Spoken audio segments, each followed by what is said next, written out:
ప్రపంచవ్యాప్తంగా నెలకొన్న ఉద్రిక్తతలకు త్వరలోనే తెరపడనుందా? యుద్ధ క్షేత్రంలో తుపాకులు ఇక గర్జించటం ఆగిపోతాయా అంటే అవుననే వినిపిస్తోంది వైట్ హౌస్ వర్గాల నుంచి. తాజాగా దేశాన్ని ఉద్దేశించి ప్రసంగించిన అమెరికా అధ్యక్షుడు డొనాల్డ్ ట్రంప్ యుద్ధం ముగింపు దశకు చేరుకుందని ఒక కీలక వ్యాఖ్య చేశారు. యుద్ధాన్ని ముగించడానికి చాలా దగ్గరగా ఉన్నామంటూ ఆయన చేసిన వ్యాఖ్యలు ఇప్పుడు అంతర్జాతీయ స్థాయిలో హాట్ టాపిక్గా ఉన్నాయి. అమెరికా అధ్యక్షుడు డొనాల్డ్ ట్రంప్ మరోసారి తనదైన శైలిలో ప్రపంచానికి భరోసా ఇచ్చారు. చాలా కాలంగా కొనసాగుతున్న యుద్ధాన్ని ముగించే సమయం ఆసన్నమైందని ఆయన స్పష్టం చేశారు.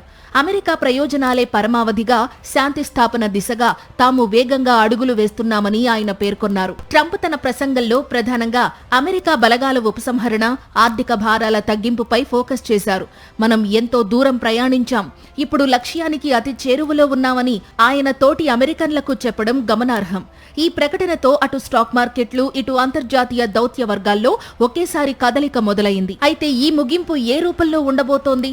శత్రు దేశాలతో కుదిరిన ఒప్పందాలు ఏమిటి అనే అంశాలపై స్పష్టత రావాల్సి ఉంది. ట్రంప్ వ్యాఖ్యల నేపథ్యంలో యుద్ధం ఆగిపోతే గ్లోబల్ సప్లై చైన్, ముడిచమురు ధరలపై సానుకూల ప్రభావం చూపే అవకాశం ఉందని విశ్లేషకులు భావిస్తున్నారు. మొత్తానికి ట్రంప్ చేసిన ఈ వ్యాఖ్యలు ప్రపంచ దేశాల్లో కొత్త ఆశలు చిగురింపచేస్తున్నాయి. మరి అమెరికా అధ్యక్షుడి వ్యూహం యుద్ధ రంగాన్ని ఎలా మలుపు తిప్పుతుందో వేచి చూడాలి.